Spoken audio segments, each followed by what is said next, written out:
Gotham Knights is almost upon us, and with it, we will be seeing reviews from all the major outlets, IGN, GameSpot, Game Informer, all of them. We're just going to see across the board what the reaction to Gotham Knights is, whether it's overwhelmingly positive, overwhelmingly negative, or somewhere in the middle. And I just like to look at the previews that we got to listen to a few weeks ago and just sort of look at the game as a whole and look at what the developers have been saying about what they've been trying to do with Gotham Knights. And I want to try and predict what the scores are going to be, because I think it's going to be really interesting. When we heard the previews, it seemed like everyone who played it was generally positive, but also stuck in a bit of a middle ground, where the basic mechanics feel fun and they feel somewhat fresh from the Arkham series, and the city is really fun to explore, and the characters have great dynamics together, and the villains feel well realized.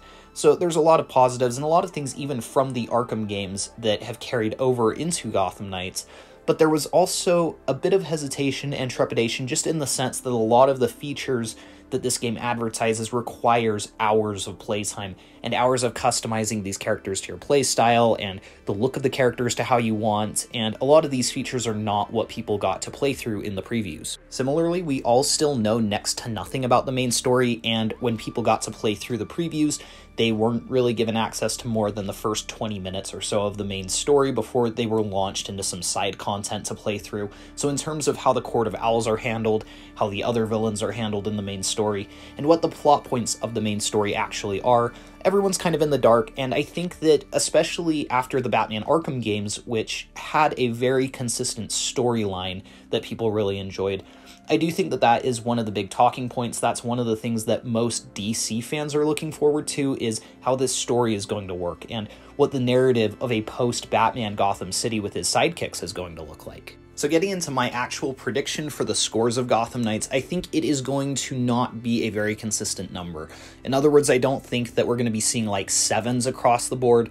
My guess is we're going to be seeing a lot of very positive reviews for Gotham Knights, and then probably a lot of mixed reviews for Gotham Knights, and then we'll probably also see a few negative reviews for the game, just depending on who plays the game and if the game fits what they want to see in a Bat Family-centric Gotham City game. So I do think that many people will give this game 9s and 10s if it really connects with them. And then again, I do think that we'll see a lot of 6s, 7s, 8s, and then probably a handful of 4s and 5s. For those on the positive side of the game, or even the higher mixed scores, so if someone gives it a 7 or an 8, I think that the positives that they will give to Gotham Knights are the open world exploration, all the things you can do in the open world, the designs of the characters, and the villain subplots that you can engage in the open world. And I also do feel that the main story is going to pack a lot of punches that we're not yet expecting. And so I feel that the chemistry between the characters and the story and the open world are what people are really going to gravitate towards. Now, in terms of the negatives, when people start talking about things they didn't really like, or some of the topics that some of the more negative reviews are going to lean into, I do think will be in terms of the repetition of the game. It does sound like the combat can get pretty repetitive. We'll have to see how much customization aids that, or if it's more just adding bells and whistles to a somewhat tired and repetitive system. I don't know that this would be as much of an issue if we hadn't just come off of the Arkham series, which had a very refined stealth system, a very robust combat system, the whole free-flow combat, the gadgetry, the quick fires, it all worked so well. And Gotham Knights is retaining some of that free-flow energy, but then utilizing power-ups, utilizing customization and upgrade paths, and how you choose to customize your character.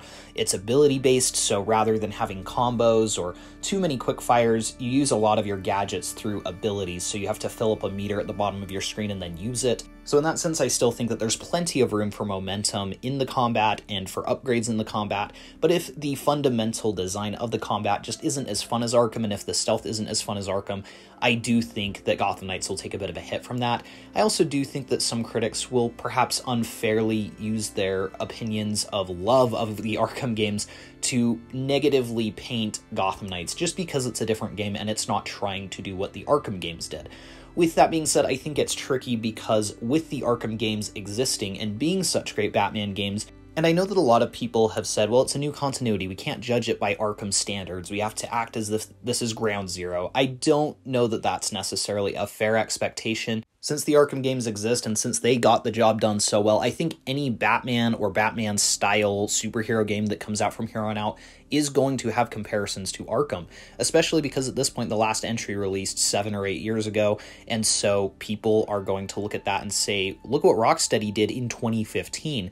And if games aren't able to match that fidelity of gameplay, I do feel that there are going to be people who take that into account when they review the game. One other thing that I think remains to be seen is that even though the developers have sworn left and right that this, even though it's an RPG, does not feature level gating, it doesn't feature grinding, I think some of that remains to be seen.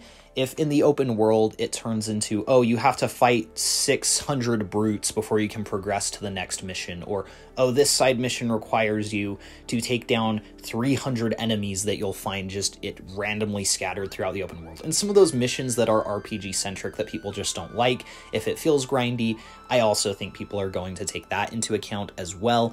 If the menus and the customizations become too complex or just not very intuitive, I could also see that being a problem. Again, a lot of things that we just haven't had the opportunity to fully experience, and so it's hard to know how they're going to fully play in the full game. But overall, I do think that many people are going to be positive when reviews for this game get posted. I do see there being some 10 out of 10s, some 9s out of 10s, and people saying that it's a great story with great character dynamics, that it has a great open world. I could see there being people a little bit more negative if the systems don't work for them personally. I could see people criticizing the combat, criticizing some of the comparisons to Arkham, and then even potentially some of the open world activities and some of the customization. If it, again, is too complex, I could see people frowning on that a bit, and also just people who don't particularly care for the story that is told here. A lot of it comes down to subjective opinion, and so it will just remain to be seen how mixed the reviews are of this game. Again, I wouldn't even be surprised if everyone's kind of pleasantly surprised by this game and it gets a lot of really positive reviews. I wouldn't be surprised if it leans more toward a mixed review from all the different outlets. But overall, my prediction is that we're going to be seeing a positive response to the game that does dip into kind of the mixed territory, and I don't think that's necessarily a bad thing.